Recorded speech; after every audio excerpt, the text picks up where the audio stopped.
Երկրորդ համաշխարհային պատերազմի ավարտից օրեր առաջ խորհրդային բանակը Վիեննայի մատույցներում էր։ Հրետանային հաշվարկի երիտասարդ հրամանատարը առաջադրանք է ստանում հարվածել Սուրբ Ստեփանոսի գմբեթին, որտեղից անդադար աշխատում էր թշնամու գնդացիրը։ Բայց կրտսեր լեյտենանտը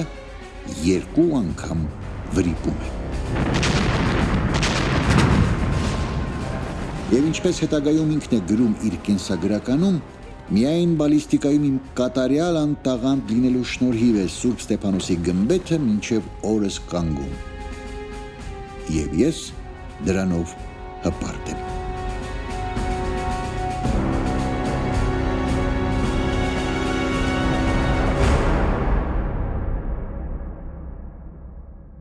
Հայրս գտել էր կատարելության այն բանալին, որը հիմա փնտրում են բոլոր ստեղծագործողները, առանց դրա շատ բարդ է։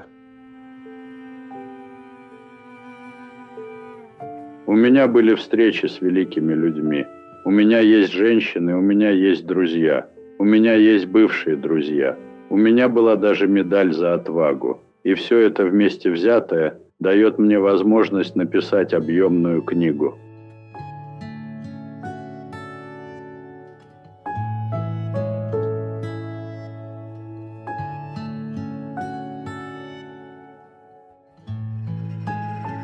Հազար 924 թվականի տարեմուտին Գյումրիի իրենց տանը ծնվեց ինժեներ մետաղագործ Աղասի Կնտեղցյանի և քիմիկոս մանկավարժ Հրանուշ Շամցյանի որդին, Սպարտակը։ Ոչ իմ մեղքով և առանց իմ մասնակցության իմ ծնունդը մեր տանն իսկական խառնաշփոթ ստեղծեց։ Բանն այն է, որ մանկաբարձուհին, որն ավելի ուշ կարդարանար, որ սենյակում խավար էր, հայտնել էր տանտիրոջը, որ աղջիկ է ծնվել։ Սա մի փոքր շփոթեցրել և հիասթափեցրել էր Աղասի Կնտեղցյանին։ Կարող եք պատկերացնել, թե ինչ էր կատարվում մեր տանն առավոտյան, երբ պարզվեց, որ ես տղա եմ։ Հայրս անսահման երջանիկ էր, որ այդ սարսափելի սխալը հնարավոր եղավ շտկել արագ և անցավ։ Սերնդե սերուն փոխանցվող ոսկերիչների մասնագիտական շղթան Սպարտակի հայրը Աղասին կտրեց ընտրելով ինժեներ մետաղագործի մասնագիտություն։ Չնայած արդյունաբերության զարգացման գործում նրա ունեցած մեծ ներդրմանը, Աղասուն չհաջողվեց խուսափել ստալինյան ռեպրեսիաներից, և 1937 թվականին նրան աքսորեցին։ 6 տարի անց Աղասին վերադարձավ հայրենիք, բայց աքսորի տարիներն անհետևանք չմնացին և Աղասին մահացավ ընդամենը 54 տարեկանում։ Երբ որ Սպարտակ Կնտեղցյանի հորը երրորդ անգամ նստացրին, ինքը քաջարանի կոմբինատի հիմնադիրն էր, մորը կանչել էին, մոտիկներ ասել էին, գնացեք, որ հետքերը կորցնեն։ Որոշ ժամանակ անց Սպարտակն ու մայրը վերադարձան Գյումրի, բայց Սպարտակը չէր հաշտվում հոր անարդարացի աքսորի հետ։ Սկզբում նա ընդունվեց Երևանի հրետանու հատուկ դպրոց, ապա ավարտեց Թիֆլիսի ռազմական ակադեմիան և որպես կամավոր մեկնեց ռազմաճակատ։ Երբ որ իր հասակիցները անգամ ճարտարապետ չլինելով, ծանոթ ու բանու բրոն էին ստանում, իսկ ինքը դաբրավորն գնաց պատերազմ և ոտքը կորցրեց ընդեն։ Ավստրիայում Սպարտակը փրկեց Սուրբ Ստեփանոսի գմբեթը, իսկ ավստրացիներն ի պատասխան փրկեցին Սպարտակի կյանքը, երբ վերջինս լուրջ վիրավորում էր ստացել։ Местные австрийские жители, которые прятались от бомб, значит, тоже в подвале, под вечер позвали фельдшера. Пришел фельдшер, здоровый эсэсовец, но с красным крестом. Увидел, что у него семитское лицо, достал карту и говорит, покажи, где родился. Он ткнул, значит, в Ереван. Ладно, спрятал карту, то есть у него как бы был сразу такой первый вопрос, не еврей ли там, да? Պատերազմից շատ տարիներ անց Սպարտակը Ավստրիայում իրեն բնորոշ համառությամբ փնտրում էր այն կամուրջը, որի վրա վիրավորվել էր, ինչպես ինքն էր ասում, ոտքը գտնելու համար։ Неузнаваемый был ландшафт, он ничего не узнал, к сожалению. Мост был с другим покрытием, очевидно, там, ну, другое было окружение совсем. Ну, поискали, ладно, он сказал, хватит искать, нет ноги никакой. Все, он к этому относился очень так, с такой, с иронией, даже с легким цинизмом таким. Սպարտակը ավարտեց Երևանի ճարտարապետական ինստիտուտը, որից հետո ուսումը շարունակեց Մոսկվայի ասպիրանտուրայում, սակայն ուսումը կիսատ թողեց եւ վերադարձավ Հայաստան, որովհետեւ հայրը մահացավ, իսկ մորը մենակ թողնել նա չէր կարող։ Ընդունվեց Հանրապետական նախագծային ինստիտուտ եւ որոշ ժամանակ զբաղվում էր արդյունաբերական շենքերի նախագծմամբ։ 1958 թվականին Երևանի փոխքաղաքապետ Գրիգոր Հասրատյանը հիմնեց եւ ինքն էլ ղեկավարում էր Երևան նախագիծը։ Հասրատյանի ղեկավարման տարիներին Երևանը թևակողեց քաղաքաշինական զարգացման նոր փուլ, որի հիմքում մոդեռնիզմն էր։ Երևան նախագծում ճարտարապետներն աշխատում էին թիմերով, իսկ Սպարտակը միայնակ։ Այն ժամանակ տիպարային նախագծումը շատ ընդունված էր Սովետում, անհատական նախագծումը քիչ էր եւ շատ քիչերն էր բախտ վիճակվում զբաղվել անհատական նախագծումով։ Կային մարդիկ, որոնք իրան շատ սիրում հարգում են, ստեղծեցին հնարավորություն, որ ինքը ստեղծի մի խումբ, ոչ թե արվեստանոց, որը հնարավորություն էր տալիս արդեն մարդկանց հավաքել։ Բոլորին ձեռք էր տալի, որ ինքը խումբ չունենա, որտեվ ով ինչ խնդիր ուներ մեր խումբ ունեցող ճարտարապետները իրեն կանչում էին օգնության։ Նա մեծահոգի ու անկեղծ ղեկավար էր եւ նույնիսկ դրանով էր կոտրում իր ժամանակի կարծրատիպերը։ Չէր սիրում, երբ իրեն Աղասիևիչ էին ասում, բայց նաեւ խստապահանջ էր եւ ոչ միայն իր ղեկավարությամբ աշխատող մասնագետների, այլև ինքն իր հանդեպ։ Աշխատանքում Սպարտակի սիրելի հատվածը նախագծման փուլն էր։ Նա ավելի քիչ էր կենտրոնանում արդյունքի վրա եւ ավելի մեծ հաճույք էր ստանում ստեղծագործական ընթացքից։ Հաճախ էր Սպարտակ աշխատանքային օրվա ավարտին երկար ժամեր անցկացնում աշխատավայրում, բաց թողնելով ընտանեկան երեկոներն ու պայմանավորվածությունները։ Դա անճշտապահություն չէր, դա սեր էր աշխատանքի եւ մասնագիտության հանդեպ, այնպիսի սեր, որ վեր էր ամեն բանից։ Стиль не должен подавлять и загонять человеческую мысль в рамки. В этом плане современная архитектура проживает свой период восхождения. Հանրապետության հրապարակում տեղադրված 7 աղբյուր ցայտաղբյուրը հեղինակի ամենասիրելի աշխատանքներից է։ Նրան դուր էր գալիս այն միտքը, որ իր նախագիծը միավորում է բոլորովին անծանոթ անցորդների։ Ինչ հրաշալի է, երբ 7 հայ միաժամանակ ջուր են խմում մեկ աղբյուրից։ Ինքը հրապարակում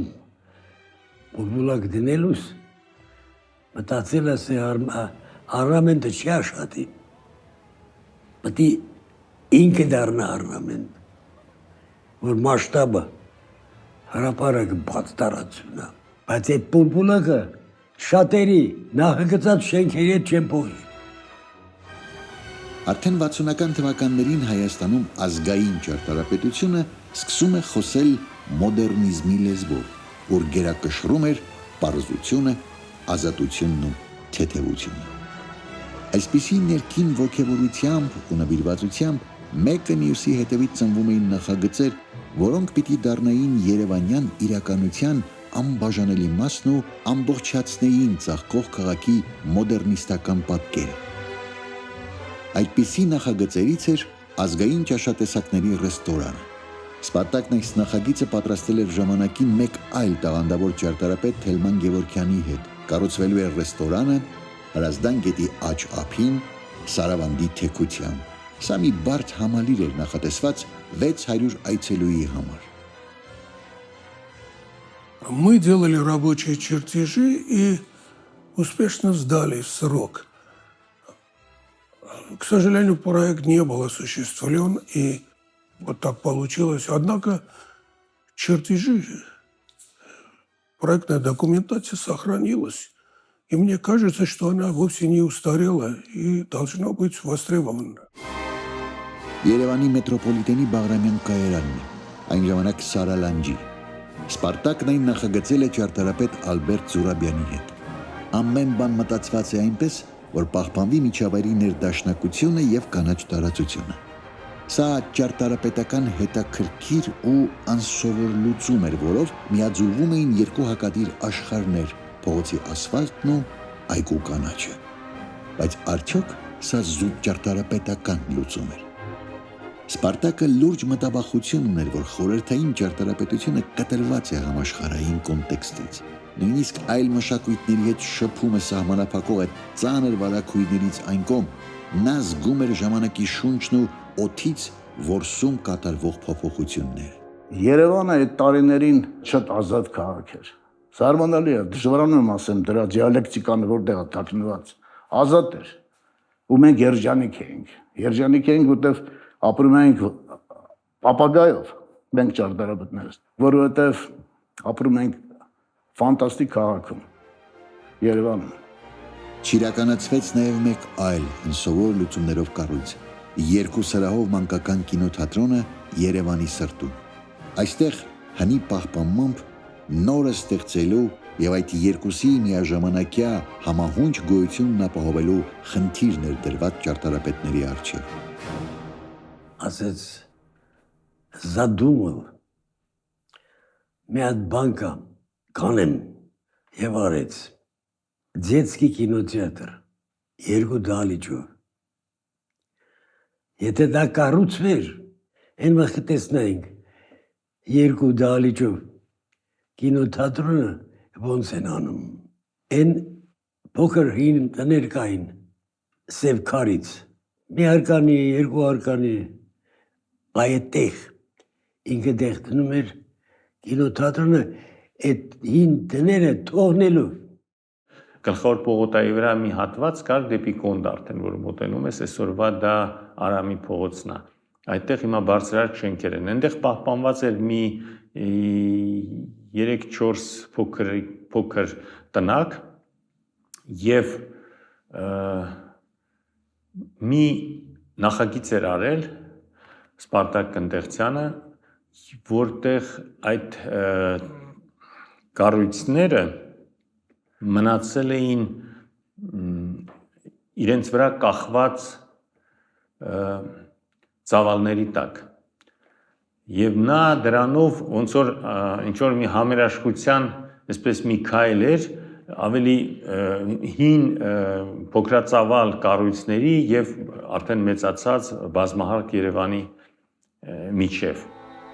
Կառուցման փուլին չհասան նաև Երևանի նոր կենդանաբանական այգու, Երևանյան լճի վրա մակույկակայանի, Սպիտակի կինոթատրոնի, Հոկտեմբերյան քաղաքում զբոսայգու նախագծերը։ Մի քանի նախագիծ Հայաստանից դուրս, երիտասարդական պալատ Կոնգոյի մայրաքաղաք Բրազավիլում, ռազմական եւ աշխատանքային սխրանքի թանգարան Դոնեցկի մարզում, բնակելի թաղամաս եւ առևտրային կենտրոն Կալինինգրադ քաղաքում։ Այդ նախագծերը գլխացավանք էին իրականությունում, այս իշխանության համար։ Այդ նախագծերը գաղափար էին կրում շատ բարձր, հումանիստական, այդքան ձեռ չէր տալիս։ Ես հիշում եմ մի օր խաշ էին գուտում, ասեց արա, ոսկորները լավ մաքրեք։ Այդ ժամանակ Երևանի հուշարձանի համար մրցույթ էր։ Ոսկորները լավ մաքրեք։ Ասենք ինչ է, արա պետքա։ Խաշը կերանք, այդ ոսկորները հավաքեց, շպրտեց սեղանի վրա։ Ոնց կանգնեցին, հետո մի քանի բան ուղղեց, ոսկորին, էսա հուշարձանը։ Օրինակ ինքը մասնակցեց Եղեռնի հուշարձանի մրցույթին, բայց շահեց վատ չի, բայց իրանց արածը շատ սուր էր։ Սպարտակ Կնդեղցյանի, Թելման Գևորգյանի։ Իրանք այդ խաչքարերի նման բաներ այդ լանջին ծիծեռնակաբերդին սենց դրել էին, շշմելու էր, շատ պոետիկ էր, շատ ազդեցիկ էր։ Ով գիտի, կարող է մեր ճակատագիրը այլ ձևով գնար այդ հարցի շուրջ։ Վերին աստիճանի, այսպես ավանգարդիստական մոտեցում այդ բարդագույն խնդրում, որը ստիպում էր լինել ավելի շուտ ավանդապաշտ, բայց այստեղ նա այդ փրված ահռելի ստելաները խաչքարեր հիշեցնող, բայց դրանք խաչքարեր չէին, այս ստելաներին եւ ասոցիացիաները այնուամենայնիվ կային եւ մարդիկ, որոնք ասում եմ, խոնարհվեին քայլելով դրանց վրա։ Конкурсный проект памятника геноциду «Регион», который представляет из себя совершенно космического размера такие плиты, как бы лежащие хачкары, но эти хачкары такие супер размера, лежащие наклонные, как бы уходящие в небо. То есть он, вот, Спартак, он показывает, что он архитектор двух масштабов, то есть такого камерного, городского и почти интимного, и такого совершенно космического.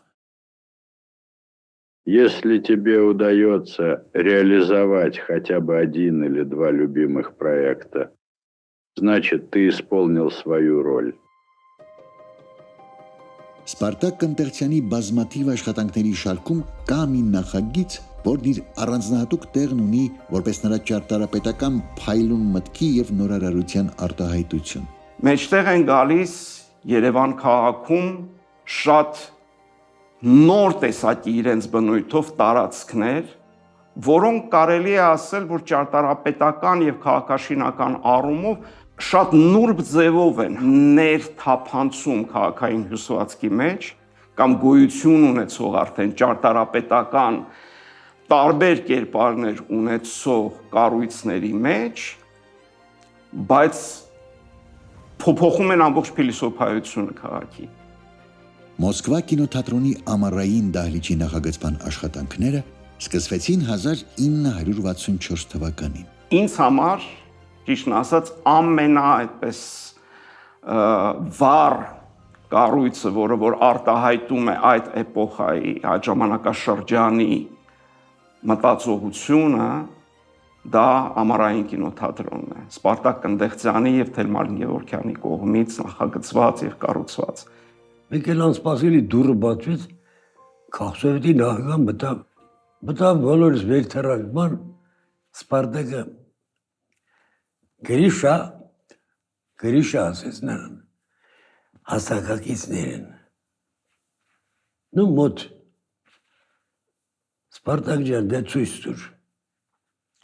այդ կինոթատրոնը, մենք չգիտենք, որ դիրեկտորը զանգատել է, հանեցինք պլանշետները, պրասինք, այդենց բան չեր տեսել, այդենց բանը այդենց նախագիծ չեր եղել, տեսականորեն էլ չէր եղել, նայեց, բոլորս լուր սպասում ենք, ճակատագիր է լուծում էլի, ասեց Սպարտակ, քանի տեղ, ասեց 1000, նորից եմ կրկնում, քանի տեղ այդ տուճախում, ասեց 1000, մոտ 1000, եթե դու ճիշտ ես, պիտի կառուցենք։ Ճարտարապետներ Սպարտակ Կնտեղցյանը եւ Թելման Գևորգյանը կարողացան կոնստրուկտիվ ու ֆունկցիոնալ առումով գերազանց լուծում գտնել։ Բետոնե կառույցը հմտորեն տեղավորված է շենքի ճակատների հետին հատվածում գտնվող բարդ տարածքում։ Բարձր ամֆիթատրոնով մեծ կինոթատրոնը մխրճվում է դեպի ներս, փողոցի հետ կապվելով բետոնե տերասի նեղ կտորով։ Երկու բարձրահասակ ծառեր շրջանաձև կոտրելով տեսարանի հարթությունը ծածկում են դահլիճի ցցված եզրը։ Փողոցը մի քանի ցածրիկ աստիճաններով միանում է ընդարձակ նախասրահին, որտեղ բետոնե սալահատակը փոխարինվում է գունավոր աղյուսներով։ Դուք մինչև հասնում էիք կինոթատրոնի, ամֆիթատրոնի հատված, որտեղ որ պետք է տեղի ունենար կինոդիտումը, մարդիկ անցնում էին մի քանի շերտերի միջոցով, այսինքն մայթից նրանք հայտնվում էին դիմացի հատվածում գտնվող այդ ֆանտաստիկ տերասի տակ։ Հետո այդ տերասը հանկարծ ընդհատվում էր եւ դուք կարողանում էիք տերասի եւ ամֆիթատրոնի միջև ընկած տարածության մեջ նախ եւ առաջ տեսնել այն ջրավազանը, քաղաքում առաջին վերացական արվեստի, հանրային արվեստի օրինակներից մեկը, այդ աբստրակտ մոզաիկան, դիմացը ջրավազան, տարածություն որը որ օգտագործվում էր որպես սրճարան։ Բայց միևնույն ժամանակ երկրաչափությունը ճարտարապետության մարդկանց տալիս էր հնարավորություն հանգարց անցալել այդ նույն միջավայրը, որտեղ որ նրանք գտնվում էին, միաժամանակ տարբեր դիտանկյուններից։ Ռաֆայել Իսրայելյանը մեծ ճարտարապետ, մի օր ասի Ռաֆայել Սերգեյիչ, ուզում եմ ձեզանից կես ժամ խլեմ, մինչև կինո Մոսկվա գնանք էլի։ Խնդրեց եկավ, բերանը բաց, նայեց, այդ տարիքով մարդը վազելով գնաց այդ էկրանի վրա շուռ եկավ տեսավ այդ ամֆիթատրոն։ Այդտեղ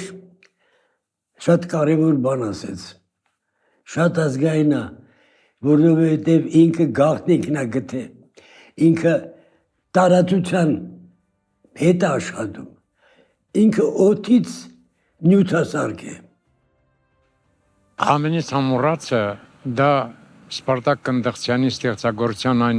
օբյեկտն էր, որ համարյա թե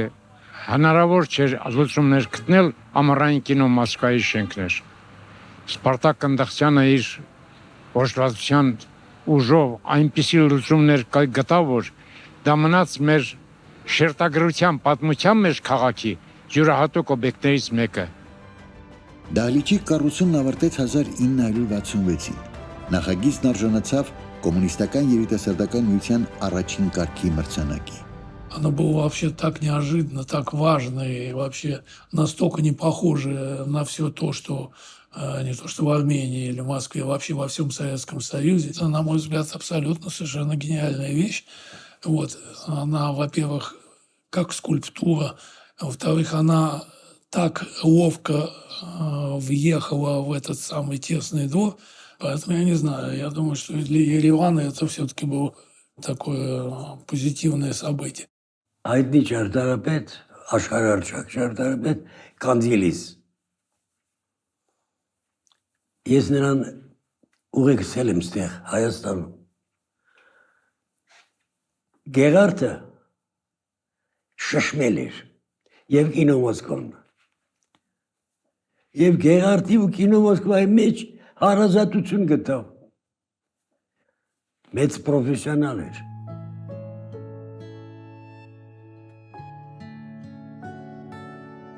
Շատ լավ հիշում եմ այդ պատմությունները, հա, հոգևորականներ էին խոսում, շատ պրոֆեսիոնալ, այդպես կարծիքներ էին հատնում, ճակերտավոր պրոֆեսիոնալ, ասելով, որ բետոնի կտորը ինչպես կարող է դիտարկվել որպես ճարտարապետություն։ Ճարտարապետություն ազգային կողքից էլ կպցնում է նաև այդ ձևակերպումը, ինքը ենթադրում է շքեղ բաներ, ճակատներ, քարով լուծված եւ այլն, այսինքն անգիտակցաբար նրանք չէին հասկանում, որ վերջո մտնում էին շատ ավելի բարդ, այդպես ասածա, մի խոսույթի տիրույթ, որը որ փոխկապակցված էր մեծ քաղաքակրթական, մշակութային, քաղաքական եւ հասարակական խոսույթների հետ։ Այս որոշումը դժգոհության մեծ ալիք բարձրացրեց ոչ միայն մասնագիտական շրջանակներում, այլև երիտասարդ ուսանողների եւ պարզապես Երևանը սիրող քաղաքացիների մոտ։ Սկսվեց ամառային դահլիճի պահպանության շարժումը։ Խախտվել էր օրենք, որի համաձայն որևէ հուշարձան ապամոնտաժելուց առաջ անհրաժեշտ էր ունենալ մասնագետների փորձագիտական եզրակացություն, իսկ որ ամենակարևորն էր, քանդվում էր 60-ականների գաղափարական ազատականացման ու քաղաքային մոդեռնիզմի ամենավառ խորհրդանիշը։ Զարմանալի արագությամբ ամառային դահլիճի պահպանության նոված հասարակական շարժումը հասավ իր արդարացի նպատակին։ Հետ խորհրդային տարածքում դա առաջին հաջողված դեպքերից մեկն էր, երբ քաղաքացիական շարժումները կարողացան գեներացնել հասարակության մեջ որոշակի ուշադրություն եւ հասկանալ, որ դա կարևոր խնդիր է։ Ամառային դահլիճը չքանդվեց, բայց նաև չիրականացավ շարժման մյուս ամենակարևոր նպատակը՝ կառույցի վերարժևորումը որպես ճարտարապետական գլուխգործոց։ Թեպետ 2018-ին այն նորից ներառվեց հանրապետական նշանակության նորահայտ հուշարձանների շարքում, բայց մինչ օրս դահլիճի տարածքում չեն իրականացվել վերանորոգման աշխատանքներ։ Չի հաստատվել դահլիճի վերագործարկման որևէ ծրագիր։ Շենքը ենթադրում է վերականգնում, որովհետև դա պարզապես, այդպես ասենք, ինքը պարզ ճարտարապետական կառույց չի։ Այդ կառույցը մասն է մեր հանրային հիշողության, մեր սոցիալական հիշողության, մեր ինքնության եւ մեր սոցիալական եւ մշակութային պատմության։ 60-ական թվականները աշխարհի համար երջանկության տարիներ էին։ Եվ սա էլ մեր երջանկության լավագույն դրսևորումներից մեկն էր։ Եվ երևանցիները կլինեն ավելի երջանիկ, եթե վերականգնեն այդ կինոթատրոնը։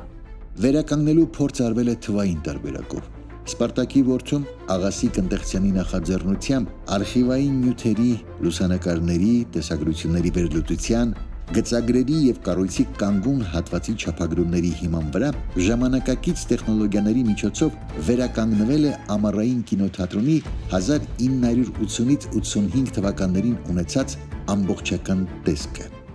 Եթե սեփականատերը լիներ քաղաքը, նա կարողանար ներդրում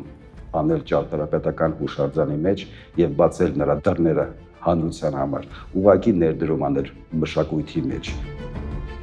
Փոխվել են այսօրվա Երևանն ու քաղաքային կյանքի մասին երևանցու պատկերացումները։ Որքան էլ անձնվեր ու արդարացի է ամառային դահլիճի վերագործարկման պահանջը,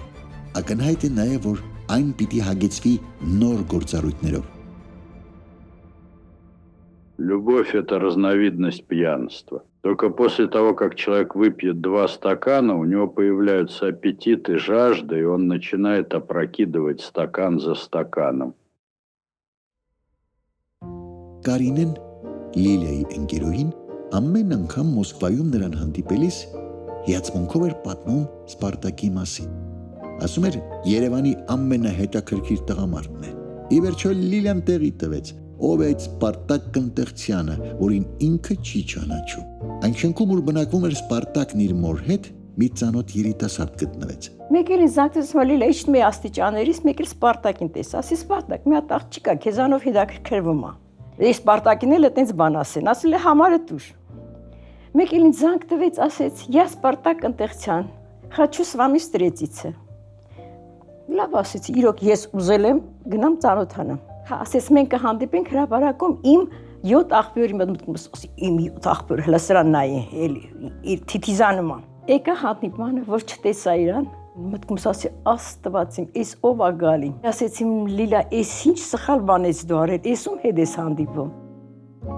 Առաջին ոչ այնքան տպավորիչ հանդիպումից հետո Լիլիան որոշել էր, որ մյուս հանդիպմանը ինչ որ ձևով կփորձի վերջ դնել շփմանը։ Երկրորդ զանգը չուշացավ, բայց Լիլիայի հանդիպումից խուսափելու փորձը անհաջող անցավ։ Սպարտակը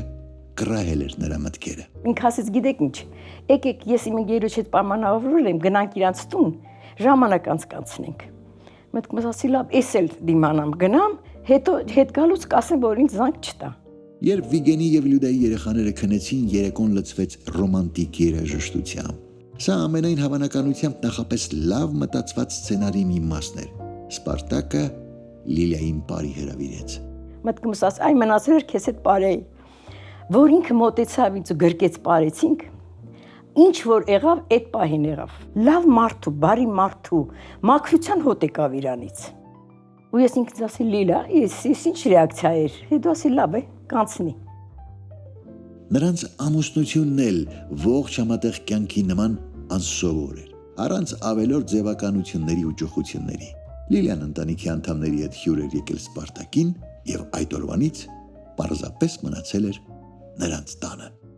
Ինքը ինձ ամուսնությունից առաջ ասեց, «Первая работа, второй друзья, третье ты»։ Եվ հանգարց շուկա, մուկա ես գնացող չեմ, կհաղթարես, կլինես իմ կինը, չես հաղթարի, մենք չենք կարող ապրենք, ինձ տեկեն ցաղային հարցերում չխառնես։ Երկրորդ օր կիսուրս ասաց, ուրեմն ես ճաշեպել եմ, խազեկան ես իմ տղան ես եմ կերակրելու, մոտ դու չխառնվես։ Մտքումս ասի ավելի լավ։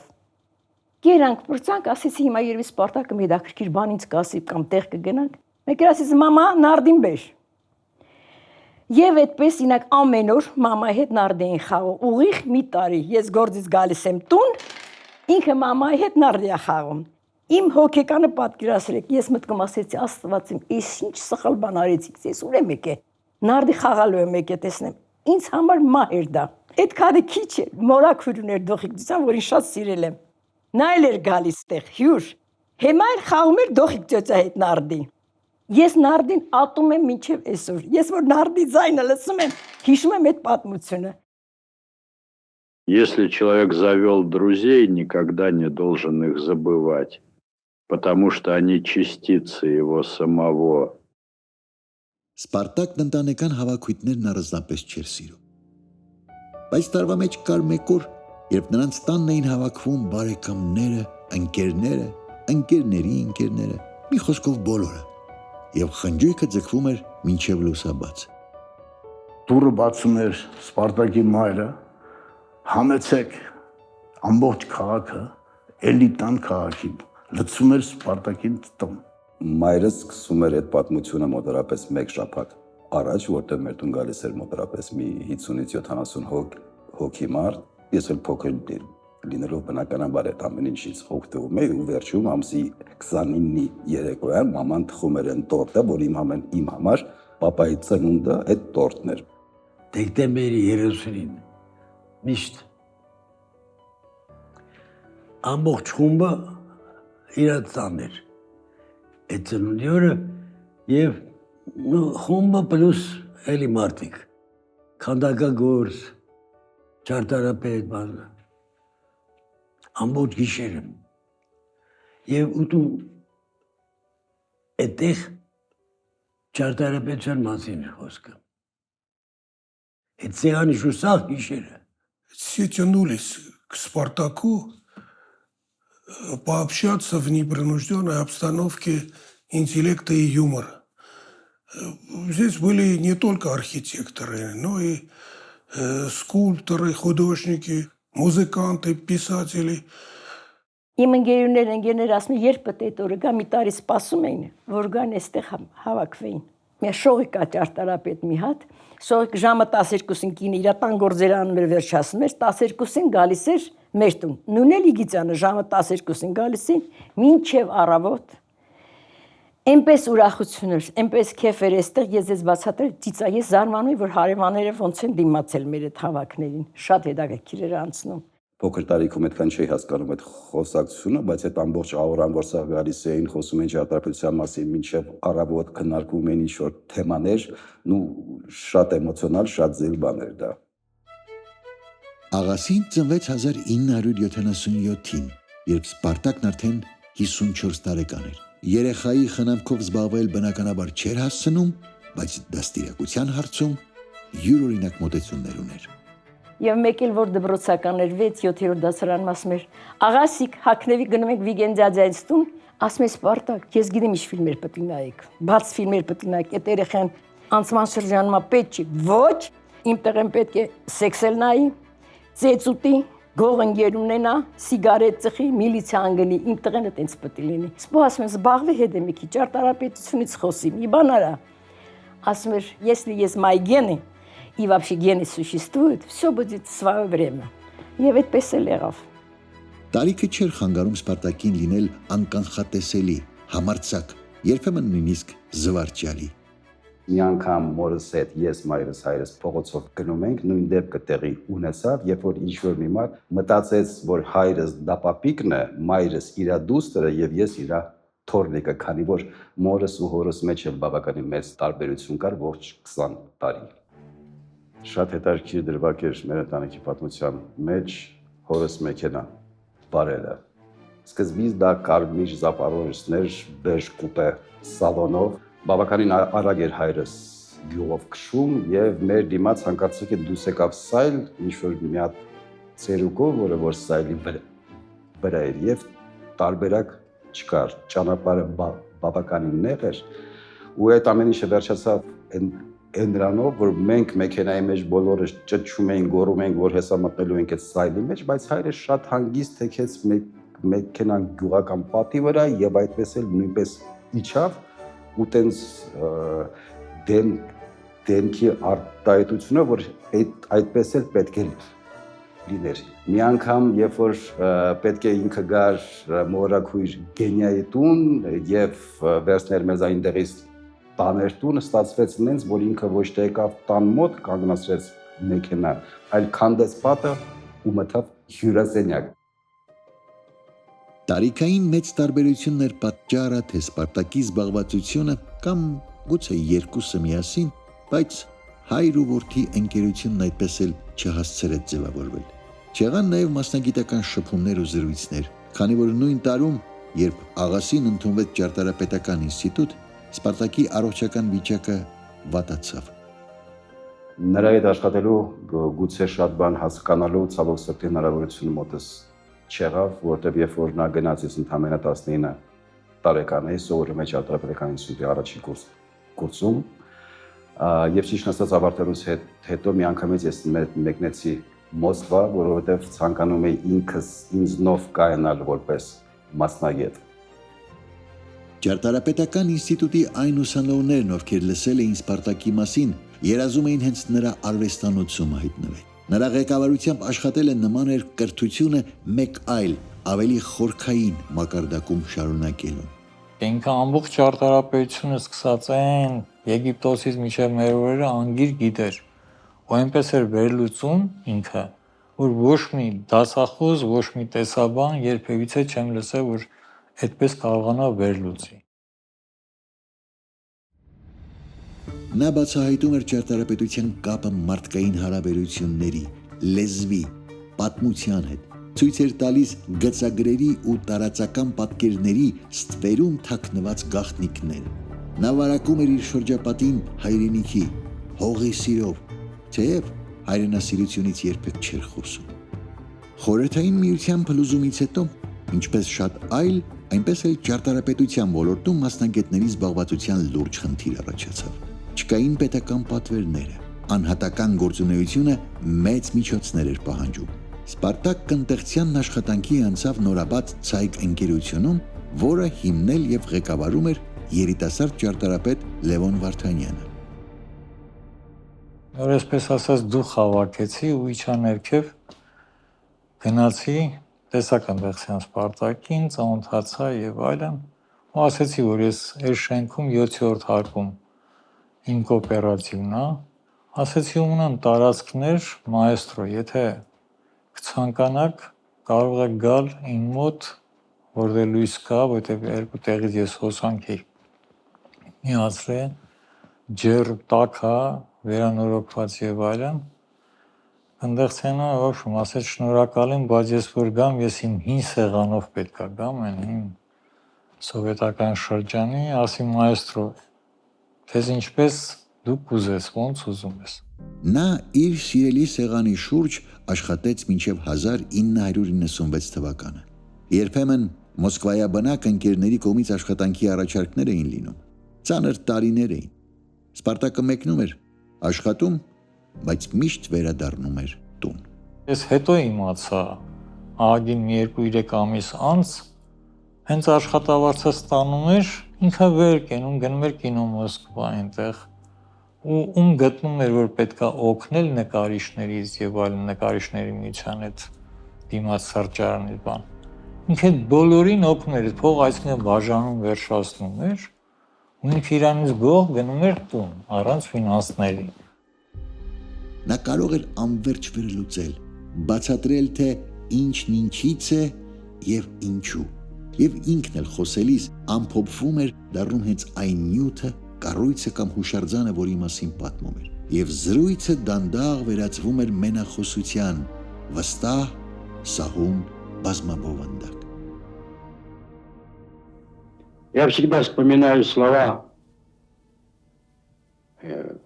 императора Марка Аурелия. Всегда очень интересная мысль, что до нас вечность и после нас вечность, а мы пребываем посередине. То есть человек в какой-то временной капсуле бытия идет куда-то. Ну что в Ереване, что Что с нами творится? Переполох, суета одолела людей. Человеческое общение прекратилось. Но с надеждой внутри, что она когда-нибудь снова начнет действовать и облагораживать наши умы. И появится опять та возможность, когда человек в поиске как-то выйти из этого состояния одиночества, естественно, и обязательно преодолеет. Это не просто так сказано. Это так бывает всегда. А так-то я родился в 24 году. Был такой в одно время город Александрополь. В роду у меня масса, как вам сказать, очень много наслоений. Там и есть и Константинополь, и Эрзерум, и Александрополь, и Карабах, и даже Сирия. Вот в таком симбиозе я и пребываю. Սպարտակի նման վառ անհատականությունների մասին ասում են. Նրանք ժամանակից առաջ են ընկել. Նրա գաղափարները շատ ավելի ծավալուն, լայն ու համարձակ էին, քան ժամանակի ճարտարապետությունն ինքնին։ Նա ասում էր. միտքն ավելի արագ է զարգանում, քան շինարարության հնարավորությունները, ինչը կամա թե ակամա կաշկանդում ենթարկում է իրեն։ Եվ քանի որ մեր աշխատանքի վերջնական նպատակը կառուցելն է, երբեմն ստիպված ենք լինում զիջումների գնալ։ Բայց Սպարտակն ինքը զիջումների հազվադեպ էր գնում։ Նա ավելի շուտ չէր կառուցի, քան կկառուցեր այն, ինչն իրեն դուր չէր գալիս։ Он построил мало, но зато как и что. Спартак, очевидно, он был в силу того, что он был независимый, гордый и очень такой, как бы, своеобразный человек. Он, очевидно, очень не соглашался со многим тем, что происходило вокруг него, что ему предлагалось. И поэтому, значит, он не так много построил, но все, что он как бы сделал, это вот самого высокого качества. Он мог спокойно отказаться от объекта, который не сулил ничего хорошего. Он был разборчив, надо сказать. Կոլեգաները Սպարտակ ջան բան պատպճվել բան այդ մենք շատ գիտեինք այդ փաթաթվելու բանի արժեքը շատ լավ գիտեինք տակից անում էին ամեն ինչ անթույլատրելի բաներ էին անում որտեվ կաշերքի վրա էր նրա ամեն արածը ծանր էր գալի խանդ կար Մասնագիտական խանդ։ Ինքը միշտ ազատ ապրել, միշտ ազատ ապրել եւ մեր երբ որ ես ամուսնացա նույն ձևի ազատ ինքը ապրել միջև ոնց որ ամուսնացած չլինի ինչ ուզեցել արել ուզեցել գնացել այդպես азат ինքը ապրել այդ էլ չգիտեմ լավա թե վատա թող ուրիշները գնահատական դնեն Я отношусь к числу невезучих архитекторов. Может быть, это из-за моего, как многие говорят, паршивого характера, но тем не менее я такой. Սպարտակ Կնդեղցյանի հեղինակած մի քանի նախագծեր այնուամենայնիվ կառուցվել են։ Երևանում դրանցից են Պուշկինի կինոթատրոնը, ջուր վաճառող տղայի հուշարձանը, Գրիբոեդովին նվիրված հուշարձանը, բնակելի տներ, նոր արաբկիրի 50-ամյակին նվիրված ցայտաղբյուրը, Լենինի 100-ամյակին նվիրված հուշարձանը։ Նույնիսկ անհասկանալի էր այդ ոնց ծնվեց, ոնց էփվեց այդ մարմինը, այդ կերպարը, այդ ծավալային այդ շնչառությունը, որը կոչվում էր Կնդեղցյան Սպարտակ, մերս ծիծաղալի մի փոքր անեկդոտային իրականության մեջ։ Недавно, в канун 2025 года, мы встретились вновь отметить 100-й день рождения Кындехтяна Спартака, выдающегося мастера, нашего учителя и друга. Ինձ միշտ ասում են он первый номер. Ասում եմ он не первый, второй. Он единственный. Ես ասում եմ մենակ մի բան կարող եմ ասել որ եթե նորից ինձ ասեին կամուսնանա սիրա հետ, եւ կասեի այո կամուսնան։ Եվ այդ դժվարությունը սիրով կհաղթարեմ։ Ужит. Звезда воссияет над моей родиной. Мы, армяне, вообще любим строить. И что-то построим. Но мне уже много лет. Времени осталось мало. А хотелось бы. Но время все сглаживает. Придет и это время.